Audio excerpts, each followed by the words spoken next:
राधे राधे। जय श्री कृष्ण। वैभव लक्ष्मी व्रत कथा जानने से पहले हमारे चैनल को लाइक शेयर सब्सक्राइब जरूर करें। एक बड़ा शहर था। इस शहर में लाखों लोग रहते थे। पहले के ज़माने के लोग साथ साथ रहते थे और एक दूसरे के काम आते थे, पर नए ज़माने के लोगों का स्वरूप ही अलग सा है। सब अपने अपने काम में व्यस्त रहते हैं। किसी को किसी की कोई परवाह नहीं है। घर के सदस्यों को भी एक दूसरे की परवाह नहीं होती। भजन कीर्तन, भक्ति भाव, दया माया, परोपकार जैसे संस्कार कम हो गए हैं। शहर में बुराइयां बढ़ गई थी। शराब, जुआ, रेस, व्यभिचार, चोरी, डकैती आदि बहुत से अपराध शहर में होते थे। कहावत है कि हजारों निराशा में एक अमर आशा छिपी हुई है। इसी तरह इतनी सारी बुराइयों के बावजूद शहर में कुछ अच्छे लोग भी रहा करते थे। ऐसे अच्छे लोगों में शीला और उनके पति की गृहस्थी मानी जाती थी। शीला धार्मिक प्रकृति की और संतोषी थी। उनका पति भी विवेकी और सुशील था। शीला और उनका पति ईमानदारी से जीते थे। वे किसी की बुराई न करते थे और प्रभु भजन में अच्छी तरह समय व्यतीत कर रहे थे। उनकी गृहस्थी आदर्श गृहस्थी थी और शहर के लोग उनकी गृहस्थी की सराहना किया करते थे। शीला की गृहस्थी इसी तरह खुशी खुशी चल रही थी, पर कहा जाता है कि कर्म की गति अकल है। विधाता के लिखे लेख कोई नहीं समझ सकता है। इंसान का नसीब पल भर में राजा को रंक बना देता है और रंक को राजा। शीला के पति अगले जन्म के कर्म भोगने बाकी रह गए होंगे कि वह बुरे लोगों से दोस्ती कर बैठा। वह जल्द से जल्द करोड़पति होने के ख्वाब देखने लगा, इसीलिए वह गलत रास्ते पर चल निकला और करोड़पति के बजाय रोडपति बन गया। रास्ते पर भटकते भिखारी जैसी उनकी स्थिति हो गई थी। शहर में शराब, जुआ, रेस, चरस, गांजा आदि बदियां फैली हुई थी। उसमें शीला का पति भी फंस गया। दोस्तों के साथ उसे भी शराब की आदत हो गई। जल्द से जल्द पैसे वाला बनने की लालच में दोस्तों के साथ रेस जुआ भी खेलने लगा। इस तरह बचाई हुई धनराशि, पत्नी के गहने, सब कुछ रेस जुए में गंवा दिया था। समय के परिवर्तन के साथ घर में दरिद्रता और भूखमरी फैल गई। सुख से खाने के बजाय 2 वक्त के भोजन के लाले पड़ गए और शीला को पति की गालियां खाने का वक्त आ गया था। शीला सुशील और संस्कारी स्त्री थी। उसको पति के बर्ताव से बहुत दुख हुआ, किंतु वह भगवान पर भरोसा करके बड़ा दिल रख कर दुख सहने लगी। कहा जाता है कि सुख के पीछे दुख और दुख के पीछे सुख आता है, इसलिए दुख के बाद सुख आएगा ही। ऐसी श्रद्धा के साथ शीला प्रभु भक्ति में लीन रहने लगी। इस तरह शीला असहाय दुख सहते सहते प्रभु भक्ति में व्यक्त बिताने लगी। अचानक एक दिन दोपहर में उनके द्वार पर किसी ने दस्तक दी। शीला सोच में पड़ गई कि मुझ जैसे गरीब के घर इस वक्त कौन आया होगा। फिर भी द्वार पर आए हुए अतिथि का आदर करना चाहिए। ऐसे आर्य धर्म के संस्कार वाली शीला ने खड़े होकर द्वार खोला। देखा तो एक माँ जी खड़ी थी। वे बड़ी उम्र की लगती थी। वे बड़ी उम्र की लगती थी, किंतु उनके चेहरे पर अलौकिक तेज निखर रहा था। उनकी आंखों में से मानो अमृत बह रहा था। उनका भव्य चेहरा करुणा और प्यार से झलकता था। उनको देखते ही शीला के मन में अपार शांति छा गई। वैसे शीला इस माँ जी को पहचानती न थी, फिर भी उनको देखकर शीला के रोम रोम में आनंद छा गया। शीला माँ जी को आदर के साथ घर में ले आई। घर में बिठाने के लिए कुछ भी नहीं था, अतः शीला ने सकूचा कर एक फटी हुई चादर पर उनको बिठाया। माँ जी ने कहा, क्यों शीला, मुझे पहचाना नहीं? शीला ने सकूचा कर कहा, माँ, आपको देखते ही बहुत खुशी हो रही है, बहुत शांति हो रही है। ऐसा लगता है कि मैं बहुत दिनों से जिसे ढूंढ रही थी वे आप ही हैं, पर मैं आपको पहचान नहीं सकती। माँ जी ने हंसकर कहा, क्यों भूल गई? हर शुक्रवार को लक्ष्मी जी के मंदिर में भजन कीर्तन होते हैं, तब मैं भी तो वहाँ आती हूँ। वहाँ हर शुक्रवार को हम मिलते हैं। पति गलत रास्ते पर चढ़ गया, तब से शीला बहुत दुखी हो गई थी और दुख की मारी वह लक्ष्मी जी के मंदिर में भी नहीं जाती थी। बाहर के लोगों के साथ नज़र मिलाते भी उसे शर्म लगती थी।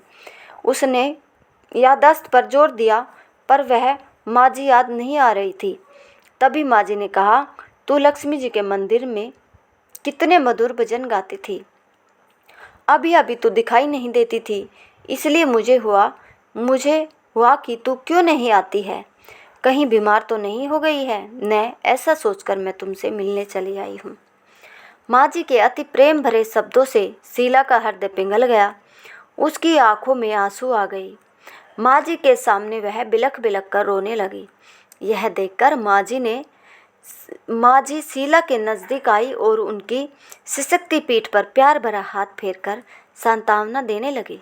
माँ जी ने कहा, बेटी, सुख और दुख तो धूप छाँव जैसे होते हैं, धैर्य रखो बेटी। और तुझे परेशानी क्या है? तेरे दुख की बात मुझे सुना, तेरा मन हल्का हो जाएगा और तेरे दुख का कोई उपाय भी मिल जाएगा। माँ जी की बात सुनकर शीला के मन को शांति मिली। उसने माँ जी से कहा, माँ, मेरी गृहस्थी में भरपूर सुख और खुशियाँ थी, मेरे पति भी सुशील थे। अचानक हमारा भाग्य हमसे रूठ गया। मेरे पति बुरी संगति में फंस गए और बुरी आदतों के शिकार हो गए तथा अपने सब कुछ गवा बैठे हैं तथा हम रास्ते के भिखारी जैसे बन गए हैं। यह सुनकर माँ जी ने कहा, ऐसा कहा जाता है कि कर्म की गति न्यारी होती है, हर इंसान को अपने कर्म भुगतने ही पड़ते हैं, इसलिए तू चिंता मत कर, अब तू कर्म भुगत चुकी है, अब तुम्हारे सुख के दिन अवश्य आएंगे। तू तो माँ लक्ष्मी जी की भक्त है। माँ लक्ष्मी जी तो प्रेम और करुणा की अवतार है, वे अपने भक्तों पर हमेशा ममता रखती है, इसलिए तू धैर्य रख कर माँ लक्ष्मी जी का व्रत कर, इससे सब कुछ ठीक हो जाएगा। माँ लक्ष्मी जी का व्रत करने की बात सुनकर शीला के चेहरे पर चमक आ गई। उसने पूछा, माँ लक्ष्मी जी का व्रत कैसे किया जाता है, मुझे समझाइए, मैं यह व्रत अवश्य करूँगी। माँ जी ने कहा, बेटी, माँ लक्ष्मी जी का व्रत बहुत सरल है, उसे वरद लक्ष्मी व्रत या वैभव लक्ष्मी व्रत भी कहा जाता है। यह व्रत करने वाले की सब मनोकामना पूर्ण होती है, वह सुख संपत्ति और यश प्राप्त करता है। ऐसा कहकर माँ जी वैभव लक्ष्मी व्रत की विधि कहने लगी। बेटी, वैभव लक्ष्मी व्रत वैसे तो सीधा साधा व्रत है, किंतु कई लोग यह व्रत गलत तरीके से करते हैं, अतः उसका फल नहीं मिलता। कई लोग कहते हैं कि सोने के गहने की हल्दी कुमकुम से पूजा करो, बस व्रत हो गया, पर ऐसा नहीं है। कोई भी व्रत शास्त्रीय विधि से करना चाहिए, तभी उसका फल मिलता है। सच्ची बात यह है कि सोने के गहनों का विधि से पूजन करना चाहिए। व्रत की उत्थापन विधि भी शास्त्रीय विधि से करनी चाहिए। यह व्रत शुक्रवार को करना चाहिए। प्रातःकाल स्नान करके स्वच्छ कपड़े पहनो और सारा दिन जय माँ लक्ष्मी का रटन करते रहो। किसी की चुगली नहीं करनी चाहिए। शाम को पूर्व दिशा में मुंह करके आसन पर बैठ जाओ। सामने पाटा रखकर उस पर रुमाल रखो। रुमाल पर चावल का छोटा सा ढेर करो। उस ढेर पर पानी से भरा तांबे का कलश रखकर कलश पर एक कटोरी रखो। उस कटोरी में एक सोने का गहना रखो। सोने का न हो तो चांदी का भी चलेगा, चांदी का न हो तो नगद रुपया भी चलेगा। बाद में घी का दीपक जलाकर अगरबत्ती सुलगा कर रखो। माँ जी के बहुत स्वरूप है और माँ लक्ष्मी जी को श्री यंत्र अति प्रिय है, अतः वैभव लक्ष्मी में पूजन विधि करते वक्त सर्वप्रथम श्री यंत्र और लक्ष्मी जी के विविध स्वरूपों का सच्चे दिल से दर्शन करो। उसके बाद लक्ष्मी सत्वन का पाठ करो। बाद में कटोरी में रखे हुए गहने या रुपये को हल्दी कुमकुम और चावल चढ़ाकर पूजा करो और लाल रंग का फूल चढ़ाओ। शाम को कोई मीठी चीज़ बनाकर उसका प्रसाद रखो। न हो सके तो शक्कर या गुड़ भी चल सकता है। फिर आरती करके 11 बार सच्चे हृदय से जय माँ लक्ष्मी बोलो। बाद में 11 या 21 शुक्रवार यह व्रत करने का दृढ़ संकल्प माँ के सामने करो और आपकी जो मनोकामना हो वह पूरी करने को माँ लक्ष्मी जी से विनती करो। फिर माँ का प्रसाद बांट दो और थोड़ा प्रसाद अपने लिए रख लो। अगर आप में शक्ति हो तो सारा दिन उपवास रखो और सिर्फ प्रसाद खाकर शुक्रवार का व्रत करो। न शक्ति हो तो एक बार शाम को प्रसाद ग्रहण करते समय खाना खा लो। अगर थोड़ी शक्ति भी न हो तो 2 बार भोजन कर सकते हैं। बाद में कटोरी में रखा गहना या रुपया ले लो। कलश का पानी तुलसी के क्यारे में डाल दो और चावल पक्षियों को डाल दो। इसी तरह शास्त्रीय विधि से व्रत करने से उसका फल अवश्य मिलता है। इस व्रत के प्रभाव से सब प्रकार की विपत्तियां दूर हो कर आदमी मालामाल हो जाता है। संतान न हो तो संतान प्राप्ति होती है। सौभाग्यवती स्त्री को सौभाग्य अखंड रहता है। कुमारी लड़की को मन भावन पति मिलता है। शीला यह सुनकर आनंदित हो गई। फिर पूछा, माँ आपने विभलक्ष्मी व्रत की जो शास्त्रीय विधि बताई है वैसे मैं अवश्य करूँगी, किंतु उसकी उद्यापन विधि किस तरह करनी चाहिए यह भी कृपा करके मुझे सुनाइए। माँ जी ने कहा, 11 या 21 जो मन्नत मानी हो उतने शुक्रवार यह विभलक्ष्मी व्रत पूरी श्रद्धा और भावना से करना चाहिए। व्रत के आखिरी शुक्रवार को खीर का नैवेद्य रखो। पूजन विधि हर शुक्रवार को करते हैं वैसे ही करनी चाहिए। पूजन विधि के बाद श्रीफल फोड़ो और कम से कम 7 कुंवारी या सौभाग्यशाली स्त्रियों को कुमकुम का तिलक करके विभलक्ष्मी व्रत की एक पुस्तक उपहार में देनी चाहिए और सबको खीर का प्रसाद देना चाहिए। फिर धनलक्ष्मी स्वरूप विभलक्ष्मी स्वरूप माँ लक्ष्मी जी की छवि को प्रणाम करें। माँ लक्ष्मी जी का यह स्वरूप वैभव देने वाला है। प्रणाम करके मन ही मन भावुकता से माँ की प्रार्थना करते वक्त कहे कि हे माँ धनलक्ष्मी, हे माँ वैभवलक्ष्मी, मैंने सच्चे हृदय से आपका व्रत पूर्ण किया है, तो हे माँ हमारी मनोकामना पूर्ण कीजिए, हमारा सबका कल्याण कीजिए। जिसे संतान न हो उसे संतान देना, सौभाग्यशाली स्त्री का सौभाग्य अखंड रखना, कुंवारी लड़की को मन भावन पति देना, यह आपका यह चमत्कारी विभलक्ष्मी व्रत जो करे उसकी सब विपत्तियां दूर करना, सबको सुखी करना। हे माँ आपकी महिमा अपरंपार है। माँ जी के पास से विभलक्ष्मी व्रत की शास्त्रीय विधि सुनकर शीला भाव विभोर हो उठी। उसे लगा मानो सुख का रास्ता मिल गया। उसने आंखें बंद करके मन ही मन में उसी क्षण संकल्प लिया कि हे विभलक्ष्मी माँ, मैं भी माँ जी के कहे अनुसार श्रद्धापूर्वक शास्त्रीय विधि से विभलक्ष्मी व्रत 21 शुक्रवार तक करूँगी और व्रत की शास्त्रीय रीति के अनुसार उद्यापन भी करूँगी।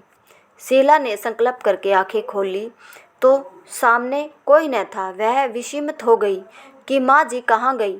यह माँ जी कोई दूसरा नहीं, साक्षात लक्ष्मी जी ही थी। शीला लक्ष्मी जी की भक्ति इसलिए अपने भक्त को रास्ता दिखाने के लिए माँ लक्ष्मी देवी जी का स्वरूप धारण करके शीला के पास आई थी। दूसरे दिन शुक्रवार था। प्रातः काल स्नान करके स्वच्छ कपड़े पहनकर शीला मन ही मन श्रद्धा और पूरे भाव से जय माँ लक्ष्मी का मन ही मन रटन करने लगी।